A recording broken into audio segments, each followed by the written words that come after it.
You ask Tiger to solve. This deals with linear equations with one unknown. The final result is x equals 3. Let's solve it step by step. Group all constants on the right side of the equation. Subtract 10 from both sides.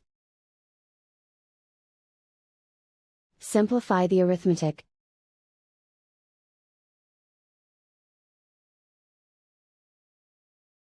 Isolate the x. Divide both sides by -2. Cancel out the negatives. Simplify the fraction. Cancel out the negatives.